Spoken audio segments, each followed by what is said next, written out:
Hey y'all, it's Nay. Welcome back to my little corner of YouTube. Today we are talking After Sun, the final After Sun of Love Island USA Season 8. This is episode 34. Let me tell y'all something. I have never been happy for a damn TV show to be over in my life. I'm so sick of Love Island USA. I'm not gonna lie. I'm going back and forth on if I want to cover this show next year. I might just do UK next year just to see what they got going on across the pond. Although based on Zach, I don't have high hopes for they asses either. So let's just get into this so I can get this edited, so I can get it up, so I can pretend that this show never existed this year. I just want to say off top, this episode was awkward as hell. Sierra's ass was in New York claiming that she had to film Summer House. Maybe she did, I don't know, but it's very convenient that she wasn't here to speak with KC in person after she was talking a whole lot of shit last week. She got to do it remotely on video and be bubbly and happy and, oh, let's hear your side, KC. Yeah, girl, it's giving fake. It's giving fake. They both sat there and cried over Melanie's mom trying to tell her ass to leave Sincere. They cried because they see themselves in Melanie. Y'all need to stop it because y'all toxic audience is part of the reason that Melanie is still with Sincere. Of course, it's her own volition, but y'all audience is a part of the reason, and so is your production team. So I don't know why y'all sitting there acting like, oh, y'all feel so bad for her. Y'all are part of the problem. And something interesting that Teffy did was call out the brands that she saw. I'm sure y'all have seen this. There were a lot of brands going around saying, oh, Melanie, if you leave Sincere, we'll give you a year free of this or 6 months free of this. They were doing that as part of marketing promo, right? Teffy said, how dare y'all use her as promo for y'all brands? Don't do that. This is a human being. All this stuff, right? I don't like the way brands are trying to tell her to give her free stuff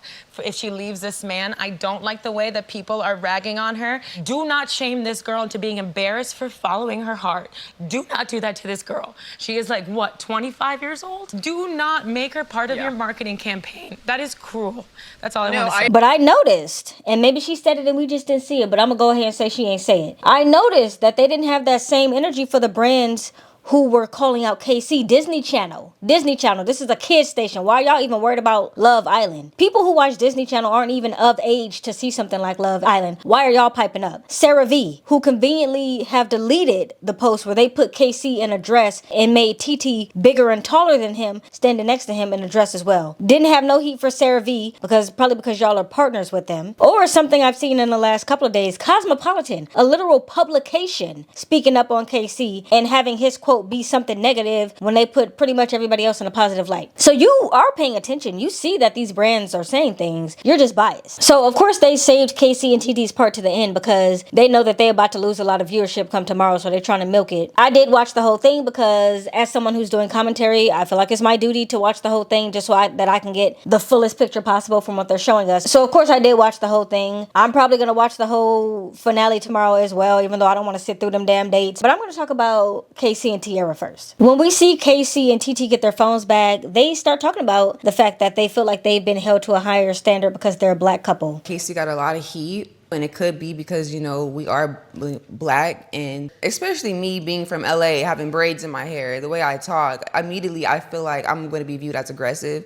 I'm going to be viewed as ghetto. I'm going to be viewed as this. The way you had to go by these unwritten rules. Looking on social media, it's like, dang, like you get so much hate, bro.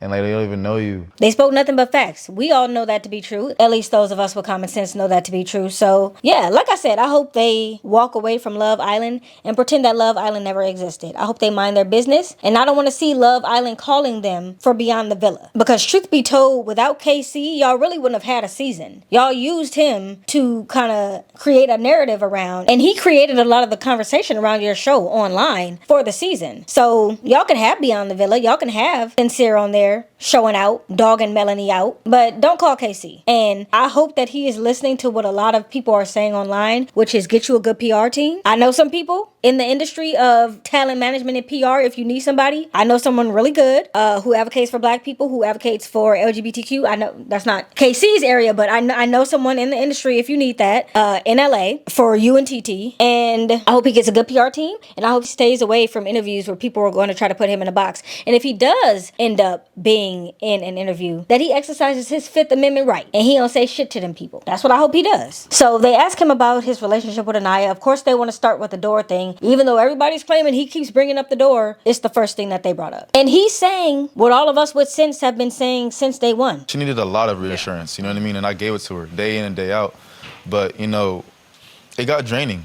You know, I really do care about Aniya, but she is very fragile. And if you've never been in a relationship with someone who expects you to constantly pour into them, constantly reassure them, you just don't know what that feels like. It's extremely draining, exceptionally draining. And then I didn't like something that, well, I didn't like a lot of things that they did, but I didn't like something in particular that TiTi did. And it's because I felt like she was trying to insinuate or kind of hint or push Casey to apologize again. Just stop it, girl. Just stop it. Seriously. He's already apologized 20 times over. He's apologized too damn much. Why are you insinuating? Is there anything else you want to, maybe settle? Do you feel down about it, that there was an image of you that changed? Is there something you want to rectify? It's already been settled. What are you doing? At this point, y'all are just milking it. And I would hope that as host, y'all will be a little bit more, I know y'all on the Love Island payroll, but go off script. What they gonna do? Fire you mid-show? Go off script for a little bit. Have a real conversation with him. And I mentioned this a little bit up top, but I really don't like how Sierra got to hide behind being on Zoom, because she was talking a whole lot of shit last week. And it's funny because the week before that, she was speaking up for KC, but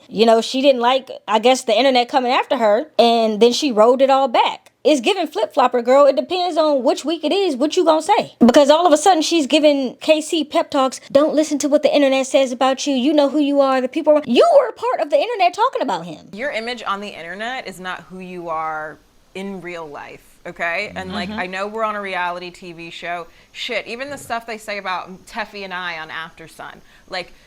You know who you are in your community, and people know what you've done in your community. So what do you mean don't listen to what they're saying? You are part of the mob, girl. You called him everything short of an abuser last week. What are you talking about? And I'm gonna be honest, Casey looked uncomfortable, TT looked uncomfortable the entire time that they were there. And if I'm being honest, the host looked uncomfortable too, because they know that they were talking shit previously. Now they gotta sit in front of this person. Y'all know that this is my first season watching After Sun and only my 2.5 season of watching Love Island. And I really had high hopes for them. When this season first started, everybody told me After Sun was trash. Nobody watched it. Nobody enjoyed it. And I said, okay, it's getting a new look. It's getting a new host. People are excited about the host. And I was excited for them. But watching how they've handled this and how they don't stand behind what they say, I don't like them as hosts either. Get someone who's going to go up there and stand behind what they say. How you feel shouldn't change week to week based on who's sitting in front of you or what the internet is saying. Stand on your opinion, or else I believe that you don't have a real opinion. Your opinion is whatever's going to get you the paycheck. You gotta go a little harder than that for me. I'm sorry. If you want me to respect you as a host, I need you to stand behind something. And I haven't seen either of them stand behind anything other than we just want to go with what the internet is saying. Nah, if that's what being a host is, I guess I could never be a host, because I need to tell y'all what I'm really feeling, and that's it, and that's all at the end of the day. Really didn't touch on anything serious. Of course, they tried to play nice. I'm sure that he's seen some of the things that they said, so he's sitting there trying to play nice. TT's trying to play nice, as they should. The hosts are being fake in my opinion, but as TT and KC should. And it's of course you have to play nice. How could you do anything else when you're part of the crew that was ganging up on him? You can't bring that up. You can't say I was talking shit about you last week. So you have to sit there and pretend like none of that stuff happened. You have to go around all the real conversations and only talk about this surface level stuff and bring up Aniya again when that's been squashed for weeks. KC did kind of touch again on the fact that TT reminds him of home. My sister has that heavy South Central LA accent. Can you do an impression of it? Please. Oh, Please. I can't really.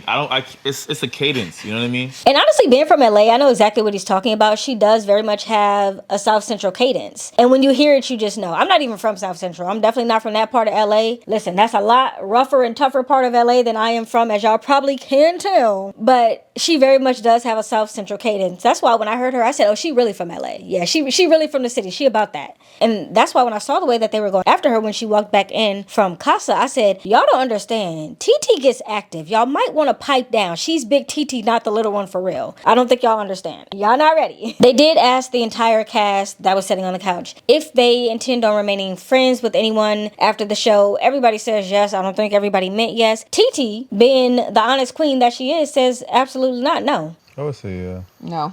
Do you want to name any names? No. She's seen the show. We've seen the show, so we know who it is. And then they asked them, well, who do you want to win the whole show? And she says Melanie and Sincere. Who do you guys want to win? Rapid fire. I'll give that to Melanie Sincere. I mess with them Mel and sincere. And I think that's the answer right there. She said it without saying it. Let's briefly talk about the other two couples who got eliminated. We have Corbin and Parmita. When they were on their way to the hotel after getting dumped, they're talking about, oh, how do I know that I'm going to be able to trust you after this? You know, because they're both very beautiful people, as they will tell you. And Parmita basically says to Corbin, look, I've been with athletes. I've been with rappers. I've been with judges. She ain't say that. But, you know, she said, I've been all around the world. I've been there, done that. I don't need to see anybody else. I'm 27. I've been with rappers. I've been with fucking artists, athletes. I've been everywhere. I've had all the attention. And Corbin's like, no, you still might need to see somebody else. I don't know. Corbin meets Parmita's parents, and they seem to like him, although her dad said he ain't appreciate all the kissing she was doing. And apparently, Corbin and Parmita are exclusive. Kenzie is also going to say she's exclusive, but I'll get to her in a second. This has to be a Love Island word, because this don't mean shit outside of Love Island. I'm not even gonna lie. Maybe to some of y'all, but not to me. They do ask Parmita who else she had her eyes on when she went into Casa. She says Casey was her number one. It wasn't gonna happen. TiTi went in with laser focus, so I don't think anybody else was going to end up with Casey, but Parmita says Casey and Caleb, actually. Corbin was her number 3, so that's interesting. But also, we know that she had tried to slide into Corbin's DMs before, so maybe she kind of felt a way about him already. Corbin also talks about the breakdown of him and Kenzie's relationship. I got put on strike 1 because I didn't make her grilled cheese at night when all the guys were making stuff for their couples. She is lactose intolerant, so why the fuck she thinking about grilled cheese, all right? For me, it's neither here nor there, because Kenzie moved the way she moved. I still think Kenzie is lying to this day about how she feels about Dylan. Kenzie just gonna Kenzie, okay? She literally went behind the back of the person who she was in a couple with and started kissing on Corbin and said, let's not tell anybody. And so I can't be mad at Corbin for playing the same game that Kenzie played. And then I just love Parmita. Parmita calls out Kenzie for saying that she loves her as she was leaving the villa. And even when I was like leaving, you were like, hey, I love you. I want to be friends with you outside of here. I know you don't love me, bro. Like, I just wanted to say that I care about you, and I probably shouldn't have used that word because I don't love you like that. But I mean, you said it. I know. I love Parmita for that. And then lastly, we have Kenzie and Dylan. Kenzie just doesn't want to be left out. I do want to put like a label on it of some kind, like that we are exclusive, and let people know that. Are you? I'm like, No, we are, yeah. are we exclusive? We've talked about this multiple Okay, times. so we are. And interestingly, her dad actually checked her on the fact that she was hopping from restaurant to restaurant looking for French fries. You were the blonde bombshell that only talked about sex, to be honest with you. Are you kidding?